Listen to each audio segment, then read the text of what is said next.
नमस्कार। आज का हमारा विषय है कृतिका भाग 2 से पाठ 1 माता का आंचल। लेखक शिवपूजन सहाय। माता का आंचल पाठ शिवपूजन सहाय द्वारा लिखा गया है, जिसमें लेखक ने माँ के साथ एक अद्भुत लगाव को दर्शाया है। इस पाठ में ग्राम्य संस्कृति का चित्रण किया गया है। कथाकार का नाम तारकेश्वर था। पिता अपने साथ ही उसे सुलाते, सुबह उठाते और नहलाते थे। वे पूजा के समय उसे अपने पास बिठाकर शंकर जी जैसा तिलक लगाते, जो लेखक को खुशी देती थी। पूजा के बाद पिताजी उसे कंधे पर बिठाकर गंगा में मछलियों को दाना खिलाने के लिए ले जाते थे और राम नाम लिखी पर्चियों में लिपटी आटे की गोलियां गंगा में डालकर लौटते हुए उसे रास्ते में पड़ने वाले पेड़ों की डाली पर झुलाते। घर आकर बाबूजी उन्हें चौके पर बिठाकर अपने हाथों से खाना खिलाया करते थे। मना करने पर उनकी माँ बड़े प्यार से तोता, मैना, कबूतर, हंस, मोर आदि के बनावटी नाम से टुकड़े बनाकर उन्हें खिलाती थी।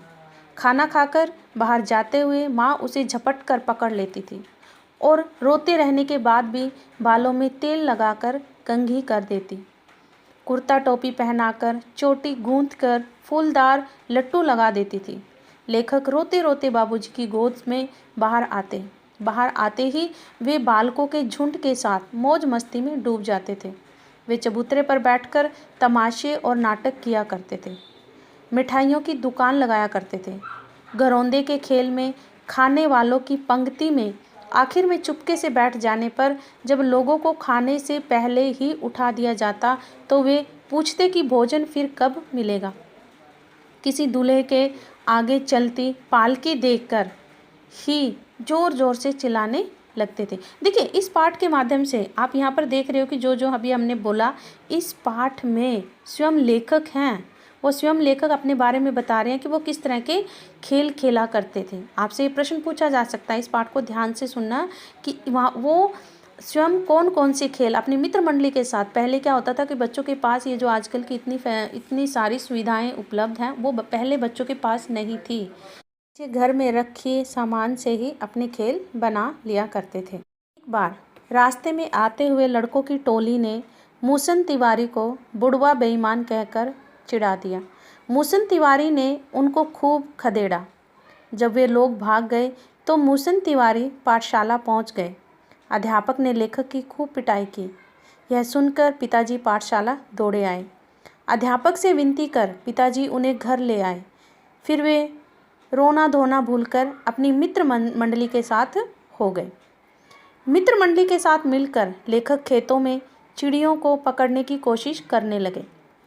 चिड़ियों के उड़ जाने पर जब एक टीले पर आगे बैठकर चूहे के बिल में उसने आसपास का भरा पानी डाला तो उसमें से एक सांप निकला।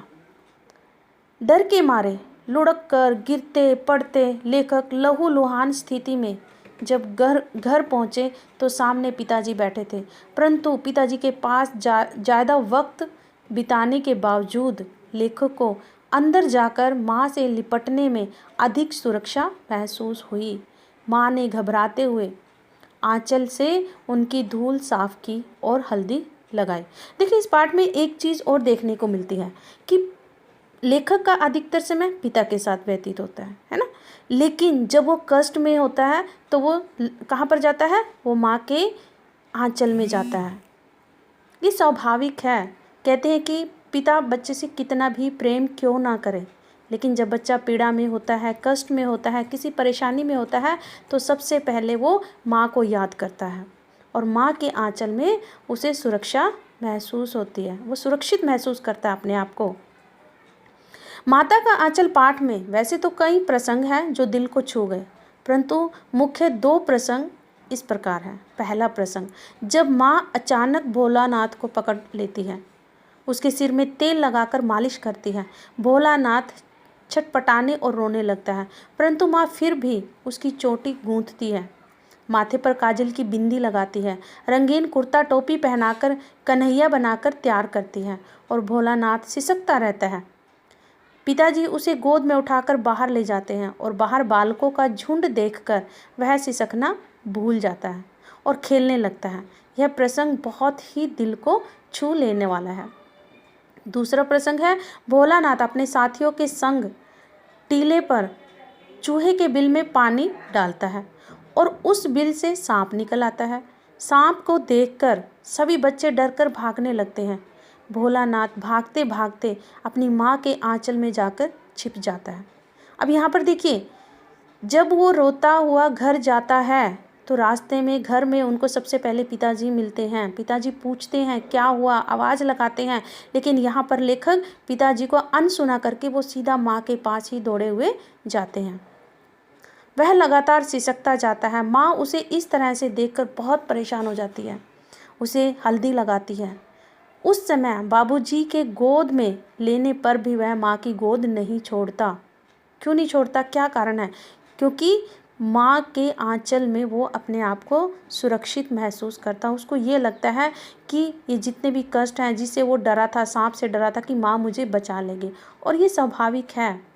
कहते हैं ना कि बच्चा जब भी कष्ट में होता है तो सबसे पहले वो माँ बोलता है। कोई भी बच्चा पिता नहीं बोलता।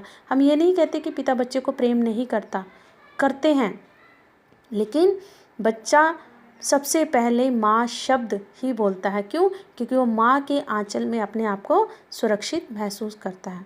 और यह प्रसंग बहुत ही मर्मस्पर्शी एवं हृदय को छू लेने वाला है।